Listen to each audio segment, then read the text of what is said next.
والصلاة والسلام على سيد المرسلين وعلى آله وأصحابه أجمعين।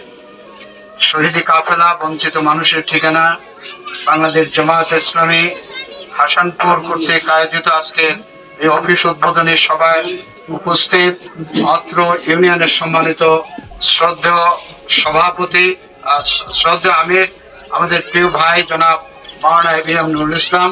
আজকের সভায় উপস্থিত আছেন অত্র ইউনিয়নের সম্মানিত সুযোগ্য সেক্রেটারি জসিমউদ্দিন স্যার। আমাদের সাথে উপস্থিত আছেন আমাদের অত্র ইউনিয়নের প্রাক্তন আমির আমার শ্রদ্ধাভাজন স্যার মাস্টার মোহাম্মদ আলী সাহেব সহ অত্র ইউনিয়নের সম্মানিত নেতৃবৃন্দ, উপস্থিত প্রিয় ভাইয়েরা, আসসালামু আলাইকুম রহমতুল্লাহি ওয়া বারাকাতুহু। আমি সর্বপ্রথমে দুঃখ প্রকাশ করছি যে আমাদের যে আকাঙ্ক্ষা ছিল এই অফিসটি উদ্বোধন করবেন আমাদের প্রিয় নেতা জনগণের জনমানুষের নেতা আমাদের আব্দুল জব্বার ভাই, কিন্তু অনিবার্য কারণে আপনারা ইতিমধ্যে অবহিত হয়েছেন যে তার একটু যেতে হয়েছে। সে কারণে আমাদের এই কমতির জন্য আল্লাহর কাছে মাপ চাই, আর আপনাদের মনে যেন কষ্ট না হয় সেই জন্য আপনাদের কাছেও ক্ষমা চাই। প্রিয় ভাইয়েরা, আমরা মূলত একটি মূল উদ্দেশ্য এবং লক্ষ্য বাস্তবায়ন করার জন্য এই যুদ্ধে অবতীর্ণ হয়েছিল। এক সময় দিন বিজয়ের পলিসি ছিল যুদ্ধের মাধ্যমে দিনকে টিকিয়ে রাখা এবং স্টেট পরিচালনা করা। আর আজকের আমাদের বাংলাদেশের নিয়ম অনুপাতে আমাদের বাংলাদেশের মানুষদের সমর্থনের মাধ্যমে আল্লাহর দিন প্রতিষ্ঠা করতে হবে, এই বিধান আপাতত বাংলাদেশে প্রচলিত আছে। সম্মানিত ভাইয়েরা, আমরা সেই বিধানকে পাল্টিয়ে আল্লাহ যে হুকুমটা আমাদেরকে করেছেন 54 বছর পর্যন্ত আমাদের ইচ্ছা থাকা সত্ত্বেও আমরা সেই হুকুম পালন করতে পারি নাই। ঠিক বলেছেন, আনিবুদুল্লাহ ওয়াস্তানিবুত তাগুত, তোমরা আমার দাসত্ব করো আর আমার আইনের পরিবর্তে যে তাগুতের আইন তৈরি করে তাদেরকে বর্জন করো।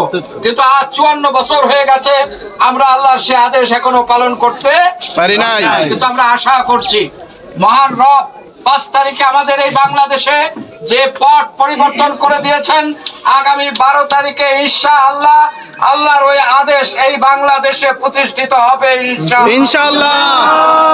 এই কারণে প্রিয় ভাইরা, আল্লাহ তাআলা আমাদেরকে নির্দেশ দিয়েছেন, আল্লাযীনা আমানু ইউকাতিলুনা ফি সাবিলিল্লাহ, তোমরা যারা ঈমানদার তোমাদের কাজ হচ্ছে আমার পথে লড়াই করা, সংগ্রাম করা, আমার দ্বীনকে প্রতিষ্ঠা করার জন্য তোমাদের জানমালের কোরবানি দেওয়া।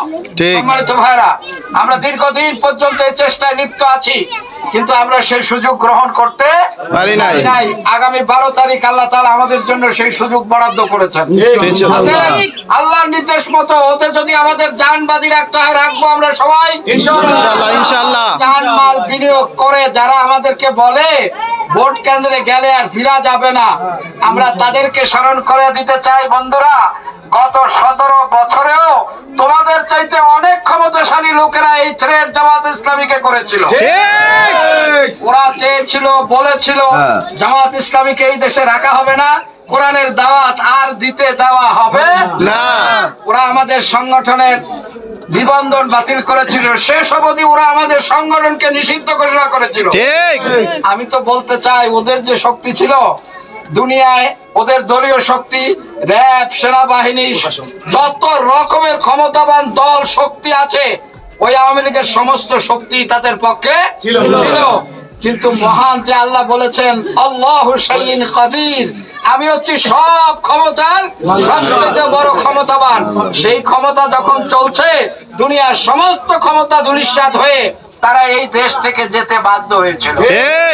আমরা আমাদের বন্ধুদেরকে বলতে চাই, বন্ধুরা, যে সমস্ত পায়তারার কথা বলছেন, ওই পায়তারা ওই মহান মালিকের সাথে 1 সেকেন্ডের জন্য কুলায় না। অতএব আমরা আপনাদেরকে বন্ধু ভাবি আপনাদের সাথে চলেছি, সরকার গঠন করেছি, দেশ চালিয়েছি, আমাদের সেই দিনের কথা মনে আছে, আজও আছে, চিরদিন আগামী দিনেও থাকবে। আমরা কখনই আপনাদেরকে থ্রেট করি নাই, করব না। আমরা বিনীতভাবে অনুরোধ করতে চাই, আমাদের কথা আমরা বলবো, কোরআনের কথা আমরা বলবো, সৎ লোকের শাসনের কথা বলবো, আমাদের আদর্শ আমরা মানুষের কাছে পৌঁছাবো। বিপরীত দিকে আপনাদের যদি কোনো আদর্শ থাকে আপনারা ভোটারদের কাছে পৌঁছান, আমাদের কোনো আপত্তি নাই। আপনাদের কথায় যদি আপনাদেরকে দেশ চালানোর ক্ষমতা মানুষ দেয়, আমরা মোটেও আপত্তি করব না, আপনাদের সাথে মিলে আবার এই দেশেই বসবাস করবো ইনশাআল্লাহ। আর যদি আমাদের মতো জামাত ইসলামীকে আল্লাহর আইন এবং সৎ লোকের শাসন প্রতিষ্ঠায় এদেশের মানুষ রায় দেয়, আমাদেরকে দেশ পরিচালনার জন্য ক্ষমতাবান করে, আমরা আপনাদেরকে নিয়েই এই দেশ চালাবো ইনশাআল্লাহ। জামাত এই কথাই বলেছেন। অতএব আমাদেরকে কোনো থ্রেট করে লাভ নাই। আমাদের 11 জন নেতাকে ফাঁসি দেওয়া হয়েছে, কিন্তু কারো কাছে একজনও মাথা নত করে নাই। আল্লাহর মোমেন বান্দারা জীবনে মাথা নত করা আল্লাহ তাআলা তাদেরকে শিখায় নাই। অতএব আমাদেরকে আর কত রাগাবেন? আমাদের নজির পেশ করা আছে এই বাংলাদেশ সহ গোটা বিশ্বের কাছে। আমরা আবারও নতুন করে ওই 5ই আগস্টে যে মানুষ আমাদেরকে এই দেশে নিরপেক্ষ একটা দেশ গড়ার জন্য সুযোগ করে দিয়েছে, আপনারা যদি সেইটা ব্যাহত করার চেষ্টা করেন তো মনে রাখবেন আবার আরেকটা 5ই আগস্ট এই দেশের জনসাধারণ আপনাদেরকে উপহার দিবেন ইনশাআল্লাহ। অতএব ভাইয়েরা, আসুন আমরা সব কিছুর ঊর্ধ্বে একটা সুস্থ, সুন্দর, নিরপেক্ষ নির্বাচন আগামী দিনে আমরা কামনা করি। আর এর জন্য আমাদের এই বন্ধুদের, ভাই বোন, আমরা যারা আছি ভোটার, আমাদের জীবন বাজি রেখে হলেও আমরা এদেশের মানুষের অধিকার, নাগরিক অধিকার, সমস্ত অধিকার প্রতিষ্ঠিত করার জন্য আমাদের সমস্ত ত্যাগ এবং কোরবানি আমরা 12 তারিখে ওই ময়দানে সুপর্দ করবো ইনশাআল্লাহ। আমার বন্ধুরা, আমরা আল্লাহর শুকরিয়া আদায় করতে চাই, আল্লাহর কাছে সাহায্য চাই। প্রিয় ভাইয়েরা, আল্লাহ বলেছেন তোমরা তোমাদের জানমালের কোরবানি দিয়ে সাধ্যমতো চেষ্টা করো, আর আল্লাহর ওয়াদা আছে নাসরুম মিনাল্লাহ ওয়া ফাতহুন কারীম। আল্লাহ ওয়াদা করেছেন তোমাদেরকে সাহায্য করব, আমি আল্লাহ নিজের দায়িত্বে তোমাদেরকে বিজয় তুলে দেব ইনশাআল্লাহ। আমরা আমাদের সাধ্যমতো জানমালের কোরবানি দিয়ে চেষ্টা করতে থাকি, আল্লাহ সাহায্য কামনা করি। জব্বার ভাই আমাদের ওই কথাটা বারবার স্মরণ করিয়ে দেন। প্রিয় ভাইয়েরা, আমাদের শত চেষ্টাও সফল হবে না যদি মালিক তার সাহায্য বরাদ্দ না করে। এই জন্য 12 তারিখ পর্যন্ত, অন্তত 12 তারিখ পর্যন্ত করবো আজই ভোট, কিন্তু 12 তারিখ পর্যন্ত কমপক্ষে ওই ভোর রাত্রে জাগবো, আর যাদের সাধ্য আছে রোজা পালন করব। আমাদের ভাই ও বোনদের এইটা হবে আল্লাহর সাথে সম্পর্ক করার একমাত্র মাধ্যম। আমরা যেন সেইটা চেষ্টায় লিপ্ত থাকি, আল্লাহর সাহায্য আমরা কামনা করি।